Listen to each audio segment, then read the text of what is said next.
Voter జాబితా సవరణ కోసం మే 1 నుండి నిర్వహించే ఇంటింటి సర్వే కార్యక్రమం పట్ల పార్టీ నాయకులు కార్యకర్తలు అప్రమత్తంగా ఉండాలని మాజీ మంత్రి BRS party deputy floor leader Talasani Srinivas Yadav పిలుపునిచ్చారు. మంగళవారం వెస్ట్మోరెడ్డిపల్లిలోని ఎమ్మెల్యే క్యాంప్ కార్యాలయంలో ఎమ్మెల్యే తలసాని శ్రీనివాస్ యాదవ్ అధ్యక్షతన సనాతక నియోజకవర్గ పరిధిలోని బీఆర్ఎస్ పార్టీ ముఖ్య నాయకులు సమావేశం జరిగింది. ఈ సందర్భంగా ఆయన మాట్లాడుతూ సర్వేపై ఇప్పటికే దేశ వ్యాప్తంగా అనేక అనుమానాలు వ్యక్తమవుతున్నాయని దీనిని దృష్టిలో ఉంచుకుని సర్వే సమయంలో ఎంత జాగ్రత్తగా ఉండాల్సిన అవసరం ఉందన్నారు. మే 1వ తేదీ నుండి ఎన్నికల సంఘం ఆధ్వర్యంలోనే అధికారులు ఇంటింటికి వచ్చి కుటుంబ సభ్యుల వివరాలు ఓటర్ల జాబితాతో సరిచూసుకుంటారని చెప్పారు.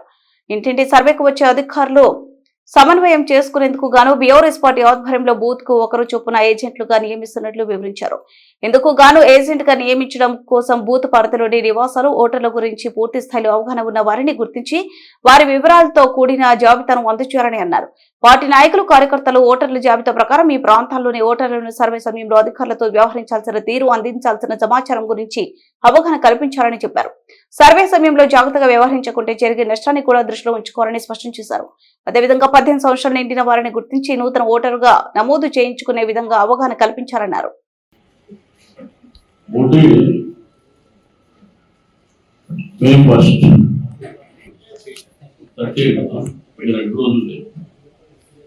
ఒకటో తారీఖు నుంచి మేము ఒక నెల పాటు ఎస్ఐఆర్ స్పెషల్ రివిజన్ ఇంటెన్సివ్ అని చెప్పి వాళ్ళ ఇంటికి వెళ్ళి ఎన్రోల్మెంట్ అంటే ఓటర్ ఎన్రోల్మెంట్ ఎలక్షన్ కమిషన్ వాళ్ళు వచ్చి తీసుకుంటారు. అయితే దాంట్లో ఏంటంటే 2002 నుంచి తీసుకుంటాం. అంటే వాళ్ళు ఇప్పుడు జరుగుతున్నటువంటిది కాకుండా 2002లో ఎవరున్నారు మీ ఇంట్లోకైనా ఎవరు బయటకు వెళ్ళిపోయారు, ఒరిజినల్గా ఎవరు ఉంటున్నారు కొంత కన్ఫ్యూజన్ చేయడానికి ఒక ప్రయత్నం జరుగుతుంది. దేశవ్యాప్తంగా కూడా ఈ ప్రాసెస్ లో చాలా రాష్ట్రాలలో ఓట్లు తీసేస్తుంది. ఇప్పుడు వెస్ట్ బెంగాల్లో 95 లక్షల ఓట్లు తీసేసి ఎంత ఓట్లు అయినా కానీ వాళ్ళు గవర్నమెంట్ ఆఫ్ ఇండియా కంట్రోల్ ఉన్నారు కాబట్టి వాళ్ళు సరైనటువంటి సమాధానం లేకుండా ఇవన్నీ జరుగుతుంది. అయితే మీరు లాస్ట్ టైం అసెంబ్లీ పార్లమెంట్లో ఎవరైతే పూజలు పెట్టిందో ఆ లిస్టు తెప్పించిన మీరు ఏమైనా తెచ్చారా? నాకు పాటు చెప్తుంది మీరు పద్మనాభ వచ్చిందా?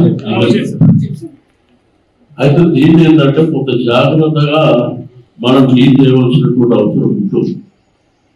అయితే ఎలక్షన్ కమిషన్ దగ్గరికి మన వాళ్ళు వెళ్ళినప్పుడు వాళ్ళు ఏం చేశారంటే మనకు ఆప్షన్ ఇచ్చారు. అంటే మీరు బూత్ ఏజెంట్ పేరు ఇవ్వండి, మా వాళ్ళు కోఆర్డినేట్ చేసుకుంటారని చెప్పి. సరే మన దగ్గర బూత్ ఏజెంట్ల ప్రాసెస్ ఎట్లా ఉంటుందంటే ఆ ఎలక్షన్ వరకే వాళ్ళు బూత్ ఏజెంట్ ఉంటారు, తర్వాత ఎవరు పిలిచినా రాదు. అయితే దీంట్లో ఏంటంటే మీరు ఈ ఊరు కొంత సీరియస్గా ఇంటికి పోయిన తర్వాత మన దగ్గర ఇచ్చిన దానికి ఏంటంటే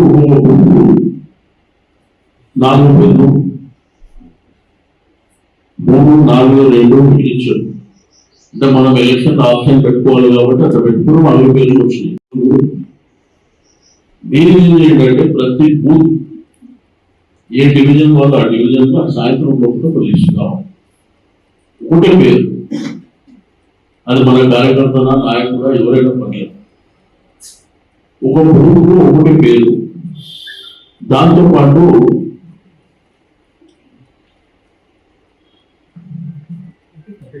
ఎఫిక్ నంబర్ అంటే వాళ్ళ ఫోటో ఐడెంటిటీ ఆధార్ కార్డు ఉంటుంది కదా.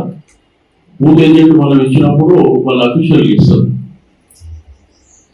రెండోది ఏంటంటే అది సర్వర్గా డౌన్లోడ్ అవుతుంది, అది ఇస్తుంది, పేరు ఇస్తే రాదు.